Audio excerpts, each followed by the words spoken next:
mbokk yi gis ngeen ko Sabalika mu ngi noonu di def ay débat débam gis ngeen li mu indi mel lépp ngunu mu ngi noonu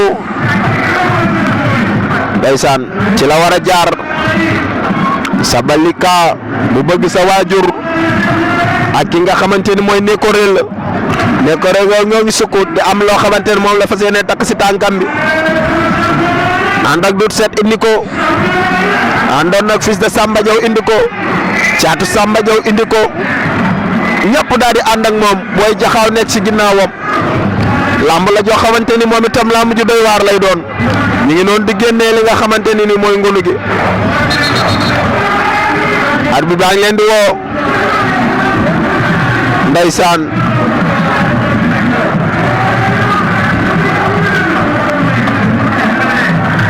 ndeysaan mu ngi noonu ayca Nekorel Sabalika bu bëgg sa waajur Nekorel bu fils de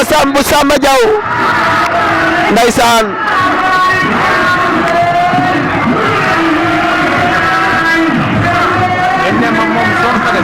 ngañ dem ba kay waxuma la sonn waaye kenn xamul ndeysaan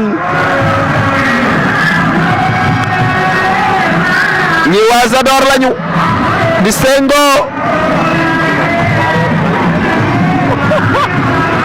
ay waay di leen ma rey ndeysaan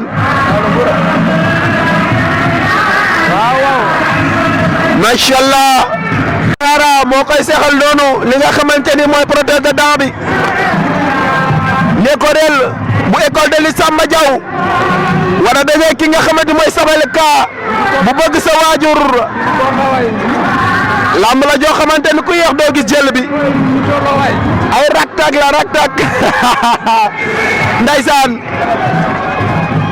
samedi dimanche le 10 juillet 2021 fii ci Hippodrome Ndiama Kodou attention Bawol production Nekorel Sabalika bu bëgg sa waajur Nekorel mu ngi noonu moo ñu wan ginnaaw ngemb li nga xamante ni mooy Lagos bi attention Sabalika dox na ay Nekorel door na benn coup la ilaha illallah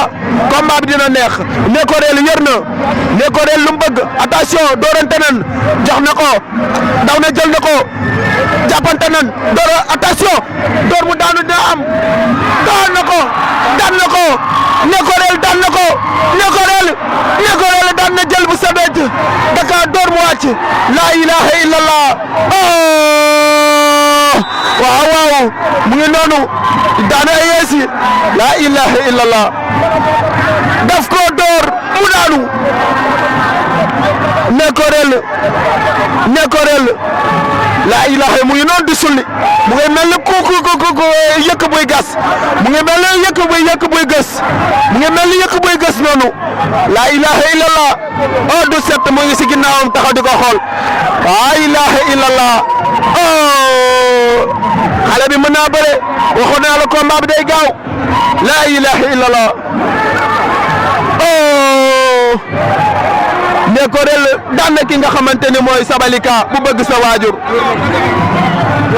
door na ko mu daanu